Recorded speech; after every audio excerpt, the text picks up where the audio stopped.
shit loud in the air. Cold winds cut, we ain't got no fear. Blue and red storming, no time for leaving.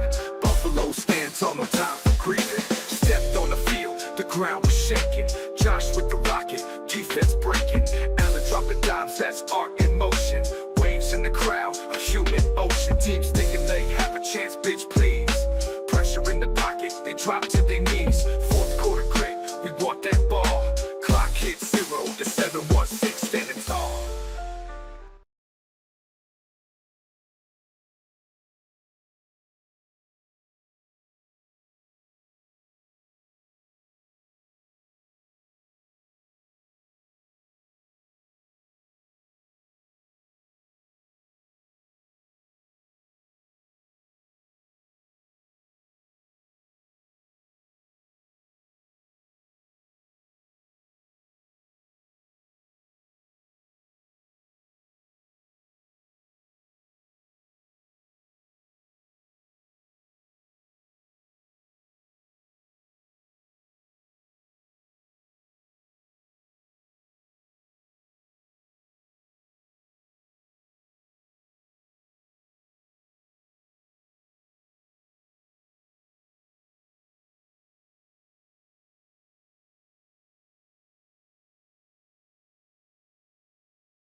Ooh, sorry. When I say we're running the table and going 17-0, that's a fallacy. That's all it is. That's a fallacy. But I want us to be competitive. I want us to fight in those 17 games. I don't want us to take it for granted that we're playing an inferior team and that because we have the Buffalo on the side of our helmet, that we're just going to win that game. That's not what champions do. Champions have that hunger, they have that desire, they have that want to go forward and just doesn't matter who's in front of them, they're going to do what they're supposed to do to win that game. Now, you'll have some on the other side that'll say, well, at the end of the day, we got the win and that's all that matters. I can hear that. I can hear that logic. I can hear that theory. But to me, that's not the winner. That's not a winner's mentality. That's the mentality from those that say, well, it's just a game. Well, it's not just a game. This is a job. There's a mission. We have a goal. And it's a game like this that in the past has tripped up the Bills and has tripped up other teams in their quest for the goal. You can't do that. You got to stay focused.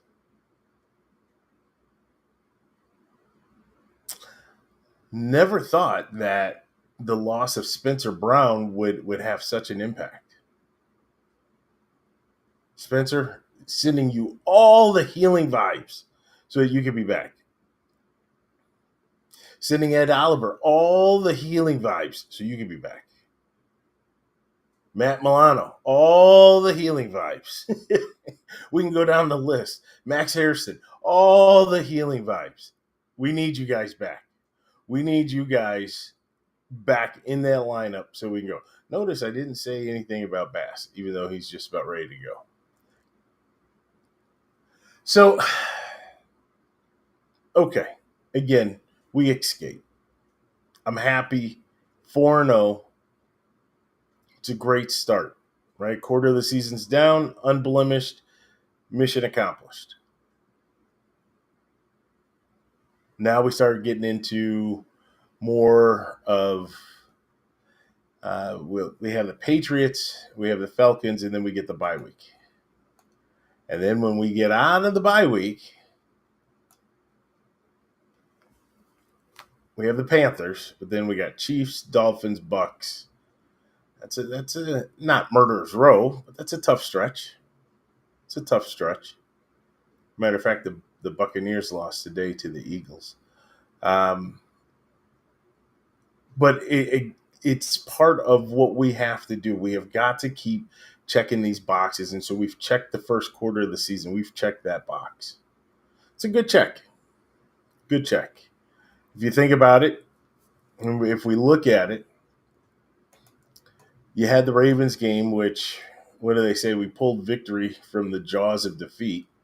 That's where Superman, a.k.a. Josh Allen, came to save the day for us. You look at the Jets game, Jets were outmatched. They're still a young team growing, doing good things, but they're not ready yet. You look at the Dolphins, they shouldn't have been ready. We allowed them, and maybe that's where the trend started, because we allowed them to stay in that game, and it was closer than it should have. And really, think about it. Look at the scores. 31-21, 31-19. I mean, almost mirror images. A turnover late seals the game.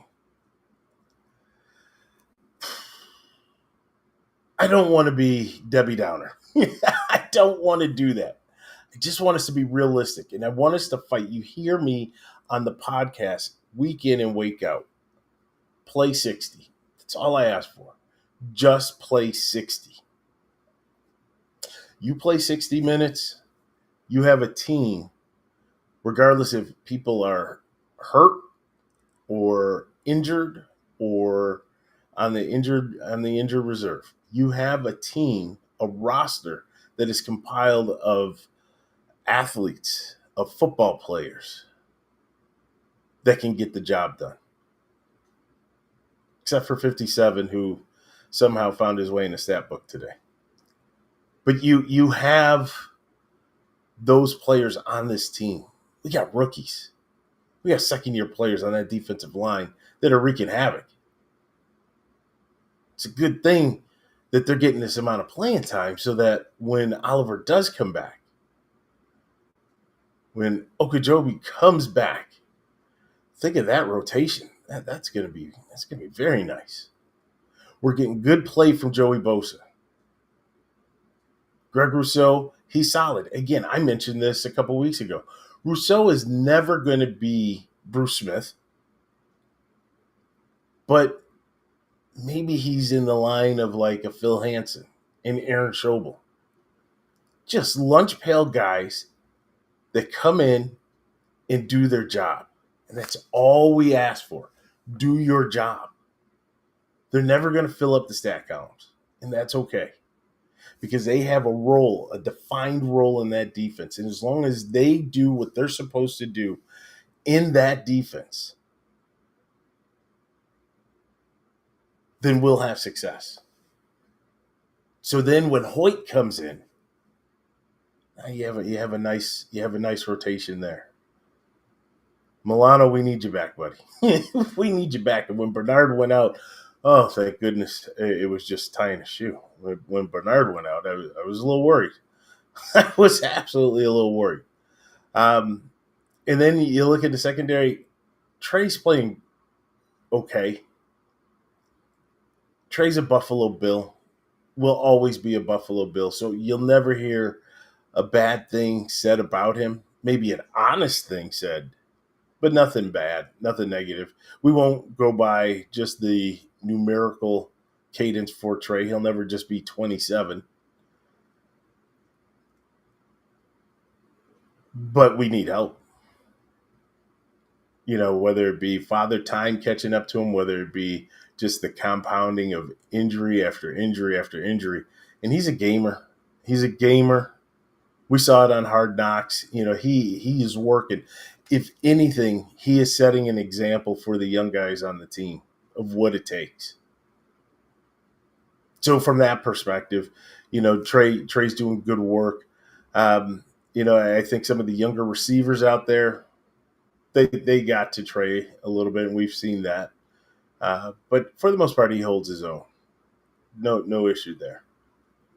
On the offensive side of the ball, we didn't see as much of the tight ends in the passing game. I know that there were a couple shots that were taken to them, and then ultimately you had the Jackson Hawes catch and run, and then you had the Kincaid touchdown. But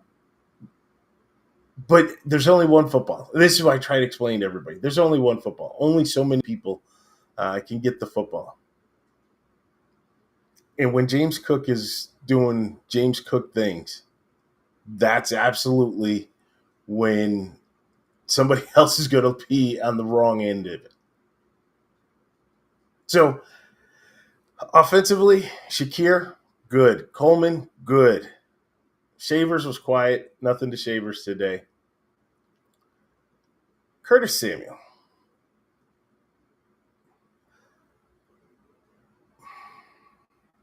I have nothing for Curtis Samuel. First of all, you're always hurt. Now it seems like whenever you're on the field, you can't stay on your feet. You're always slipping. You slip in motion. You slip on a route. You slip on this. You slip on that. You need to just slip right out the door. Find a way, Bean. Because that's a roster spot that can be utilized by somebody else that can actually make an impact to the team.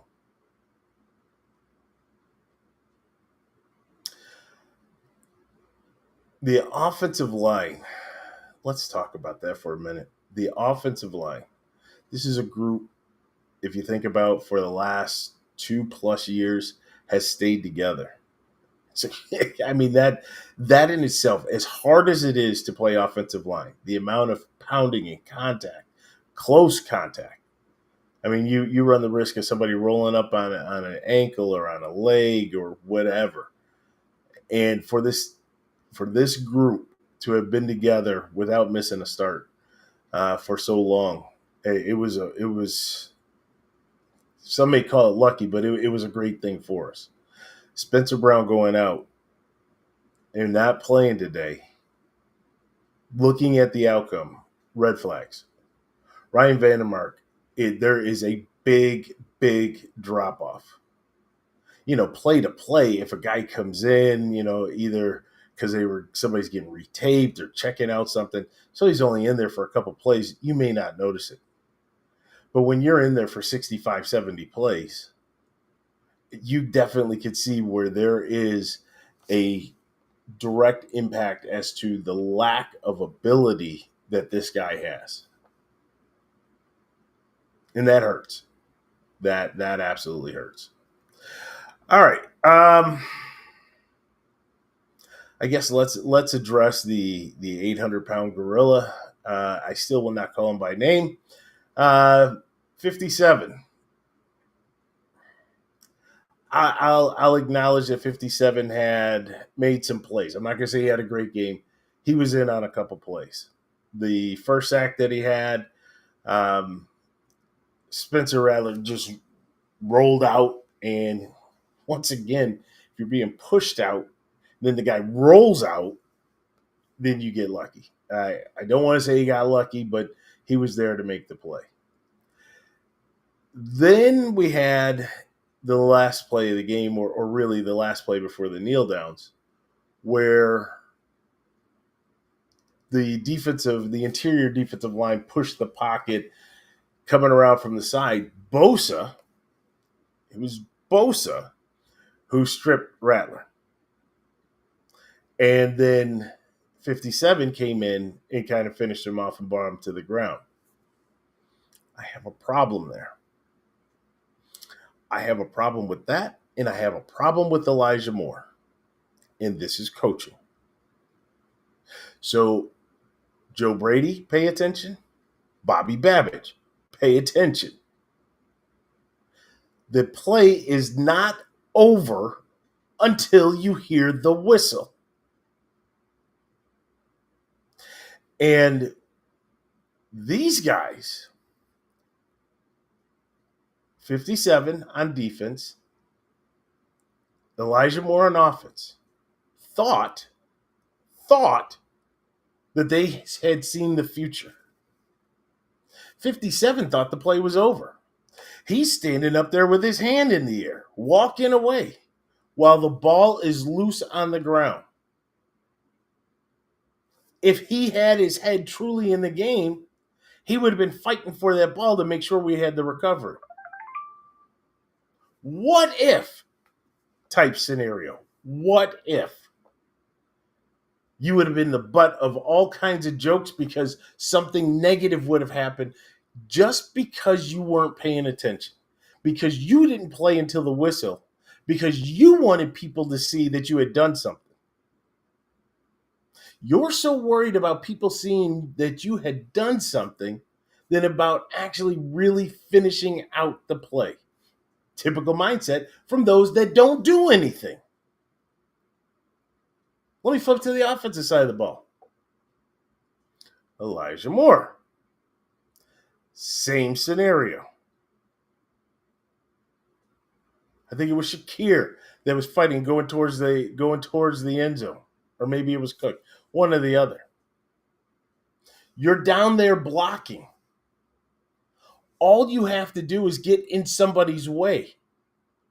But you're looking back and you're pointing and ready to celebrate instead of putting your body into a place that maybe would have impeded the oncoming tackler. You're ready to celebrate. I know we're supposed to be bringing back the Jills, but they're not there now. We don't have cheerleaders on this team. If you want to celebrate, you celebrate once the play is over.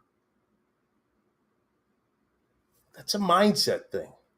That's Sean McDermott having to get in these guys and make sure that they stay laser focused and that they're playing all the way until the whistle. There's no excuse for anybody to be out there celebrating before the whistle. 57, the play was not over. Stay focused. Elijah Moore, the play was not over. Why are you celebrating a touchdown when your guy's trying to get into the end zone? No excuse for that. And that goes to you, Sean McDermott. That goes to you, Joe Brady. That goes to you, Bobby Babbage.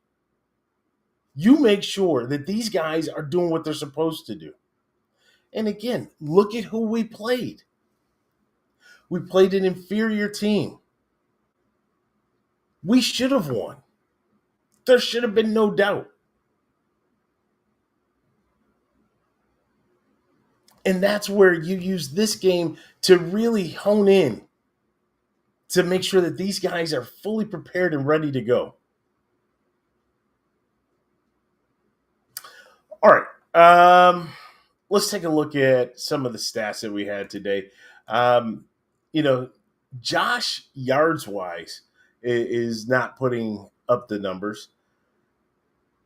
But from productivity in the overall offensive output, how can you deny it? Seriously, how can you deny it? 41 in the first game? What do you have? 41 in the first game, 30 in the next game, 31 so 41 in the Ravens game, 30 in the Jets game, 31 in the Dolphins game, 31 this week with the Saints. You're averaging 33 points a game. Okay, the numbers may not be splash and fancy and eye popping, but you're getting it done. And you're getting it done to a wide range of players. As they say, everybody eats. So everybody's getting the opportunity to go into that end zone. Overall, for today, Josh 16 to 22, 209. He had 2 touchdowns, and he had 1 interception, and really should have had 2. Josh had 7 carries for 45 yards and 1 touchdown. I want to talk about Josh. This is where I go back to the coaching. I really don't believe that this team had their heads in the game. I don't believe it. Not that Josh can't throw an interception. I'm not saying that. But this wasn't the Josh Allen type of game that we've become accustomed to, that we know that he can play on that high level. And maybe it was because Spencer Brown wasn't in, but the line, they just did not seem to hold up well at times against the Saints pass rush. They didn't seem to be able to pick up the blitzer. There seemed to be free blitzers coming in. Josh stayed in the pocket. There was very little movement around and out of the pocket. That's part of his game. And then I think you saw the interception that seemed forced. That was not what we've become accustomed to over the last year and a half from Josh. And then when Josh finally did break free and get loose, all of his scrambles seemed to be right up the middle of the pocket. Again, nothing around to the left or to the right sides of the formation, but went straight up the middle. They were playing man defense, and it was wide open, and Josh just took off.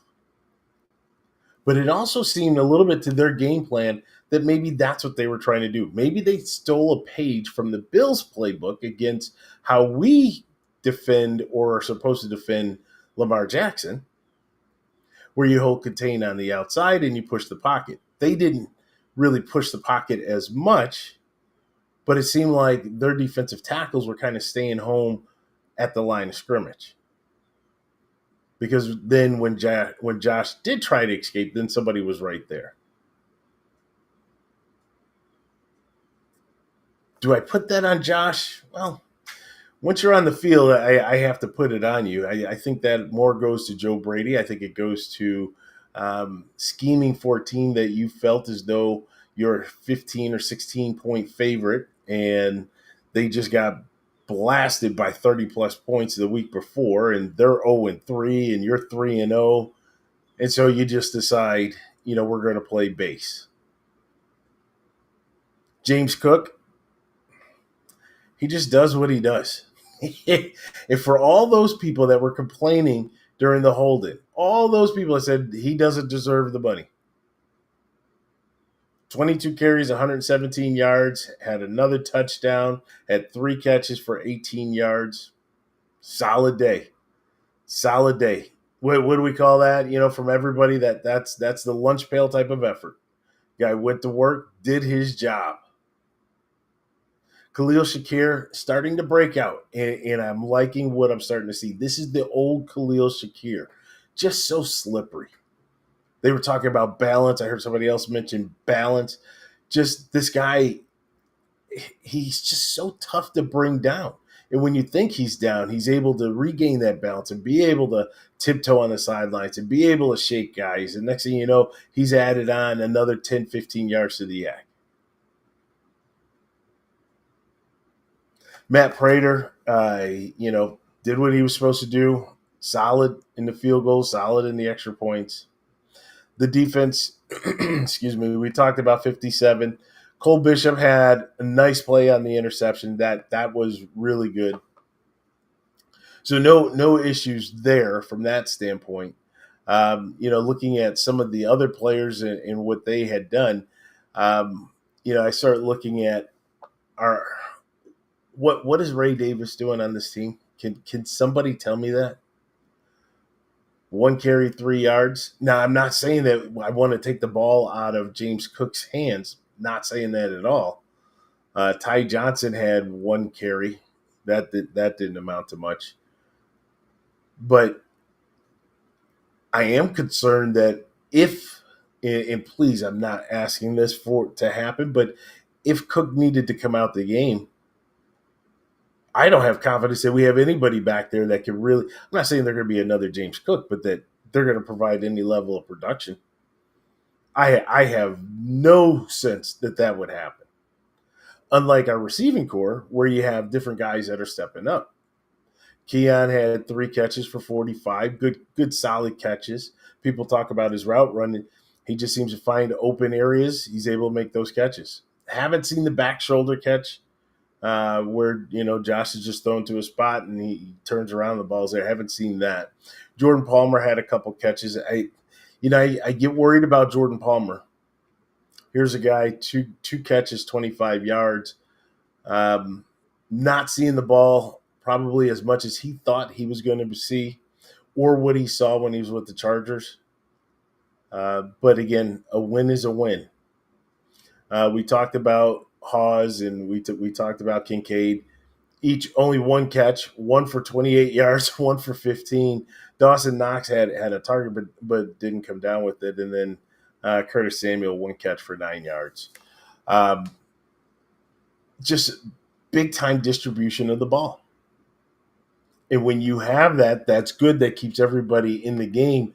But you also have guys that want to put up stats. They have pride. They have contract situations where they need to have some numbers. So that concerns me at times. And that also equates to Josh's numbers. I think the big number that we have to be concerned with is the one at the end of the game. That's the win. That's 31 points. So from that perspective, everybody can walk away happy, big dub.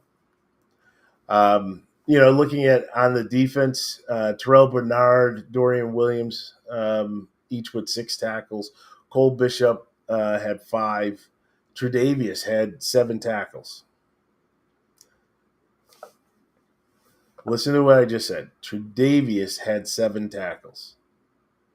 It's never good when your corner has 7 tackles. That means that they really weren't looking at Benford. They were looking on the other side of Trey. And that also means that there weren't pass breakups. Those were catches that turned into tackles. So, sometimes even the stats can tell you the same thing that our eyes are telling us. And we know what's going on. And we know that we do have a weakness and we have got to improve. Absolutely have to improve. On the defensive side of the ball, I will tell you that what is standing out, everybody knows about the 3rd down conversion rate. Ridiculous. Spencer Rattler should not be the second coming of Lamar Jackson. Should not happen. But somehow he was able to, he had almost 50 yards rushing. He was able to convert, get them out of long down and distance, make it more manageable. Can't allow that to happen. We gave up 189 yards on the ground. Again, 189 yards on the ground.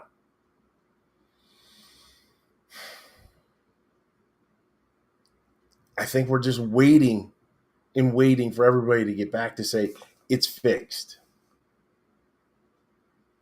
I don't want to wait. I want guys that are in there that are playing to play at a high level and do what you're supposed to do.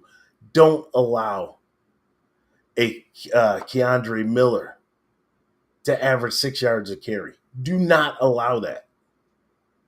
Do not allow a Spencer Rattler to get out of the pocket or go step up in the pocket. Next thing you know, he's taking off for a 15-yard run. Don't allow that.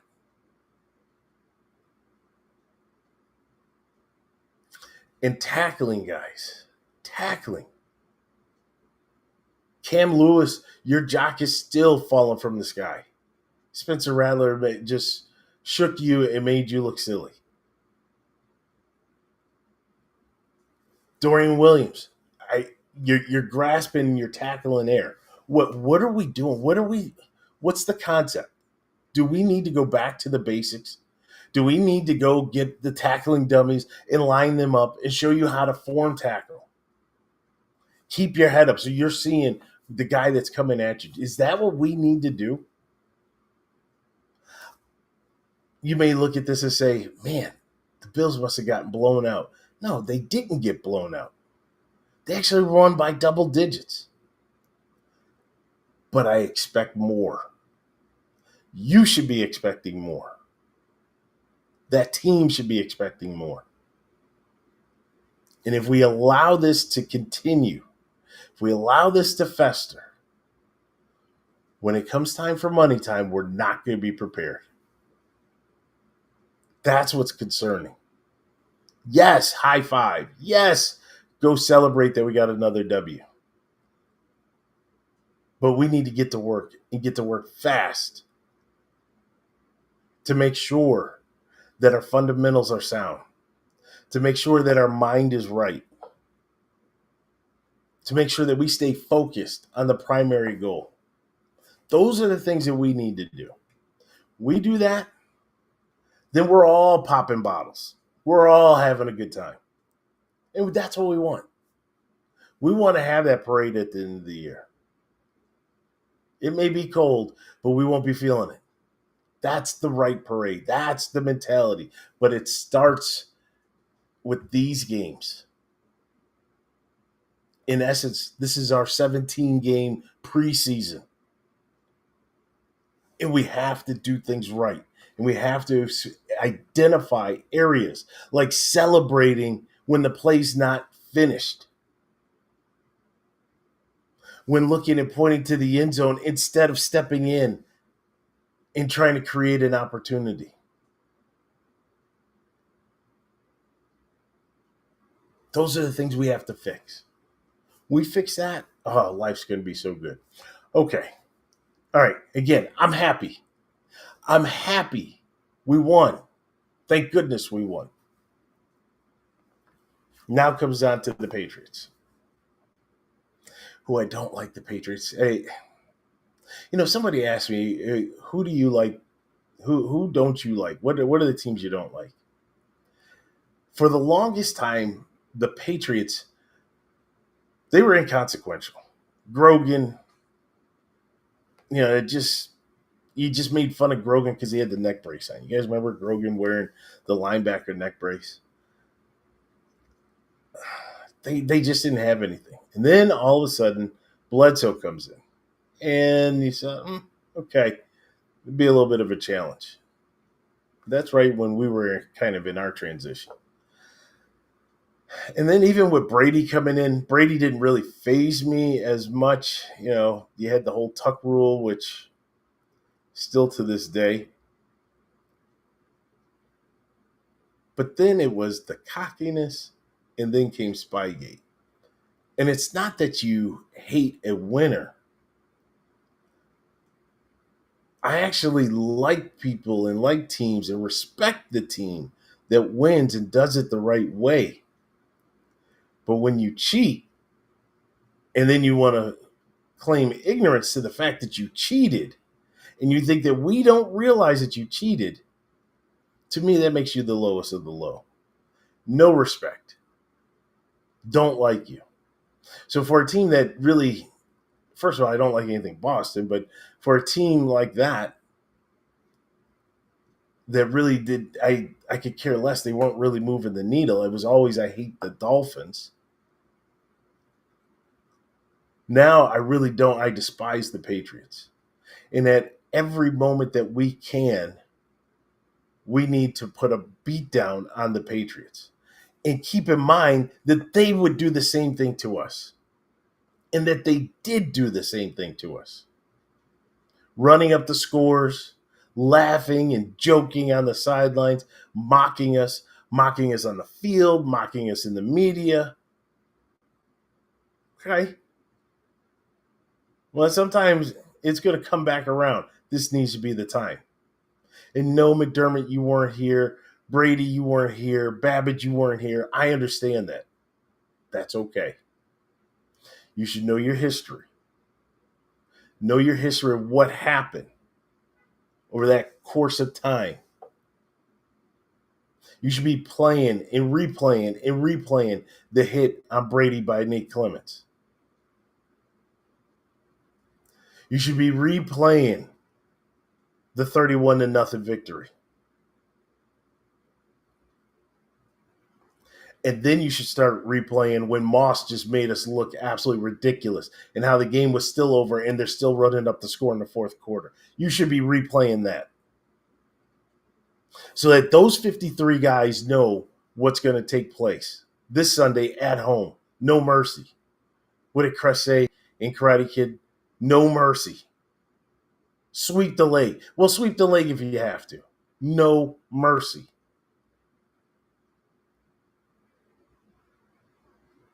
I don't care if Drake May is a rookie quarterback or second-year quarterback. I don't care. And on top of that, they got Diggs over there. Okay.